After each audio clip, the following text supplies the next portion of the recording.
নমস্কার বন্ধুরা, Monica's food খাজানাতে সবাইকে স্বাগত। আজ তৈরি করব ঝিঙে দিয়ে মৌরলা মাছ বা মলা মাছের রেসিপি। আশা করছি আজকের রেসিপি সবার ভালো লাগবে।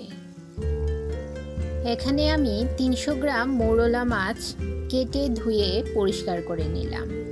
এবারে সামান্য নুন ও হলুদ দিয়ে মাছগুলো ম্যারিনেট করে নেব।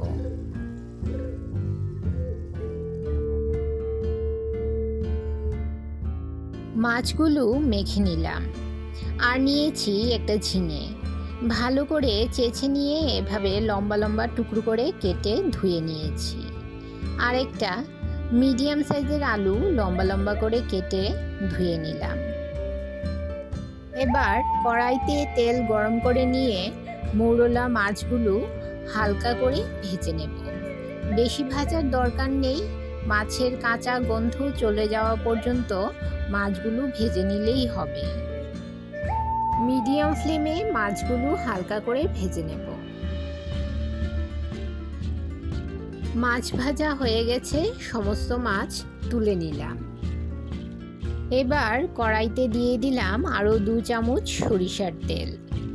তেল গরম হলে ফোড়নে দিয়ে দিলাম 1 চামচের 4 ভাগের 1 ভাগ গোটা জিরে। সামান্য নেড়ে নিয়ে দিয়ে দিলাম পেঁয়াজ কুচি। একটা বড় সাইজের পেঁয়াজ কুচিয়ে নিয়েছি। পেঁয়াজগুলো লাল লাল করে ভেজে নেব। এবারে এতে দিয়ে দিলাম কেটে রাখা আলুর টুকরোগুলো।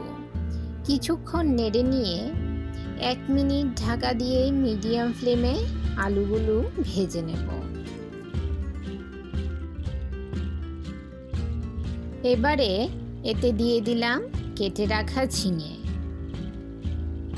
আর দিয়ে দিলাম 1 চামচ নুন, 1 চামচ হলুদ গুঁড়ো, 1 চামচ লাল লঙ্কার গুঁড়ো, 1 চামচ জিরে গুঁড়ো ও 1 টেবিল চামচ আদা কাঁচা লঙ্কা বাটা। সমস্ত কিছু ভালোভাবে মিশিয়ে নিয়ে 2 মিনিট কষিয়ে নেব। আমার চ্যানেলে নতুন বন্ধু হয়ে থাকলে চ্যানেলটি সাবস্ক্রাইব করে পাশে থাকা বেল আইকনটি প্রেস করুন আর নোটিফিকেশন অল করুন পরবর্তী ভিডিওর আপডেট পেতে। এবারে এতে দিয়ে দিলাম পরিমাণ মতো জল। ঝোল ফুটতে শুরু করলে এতে দিয়ে দেব ভেজে রাখা মৌরলা মাছগুলো। ভালো করে মিশিয়ে নিয়ে 5 মিনিট ঢাকা দিয়ে মিডিয়াম ফ্লেমে রান্না করে নেব। 5 মিনিট পর দেখুন ঝোল অনেকটাই কমে গেছে।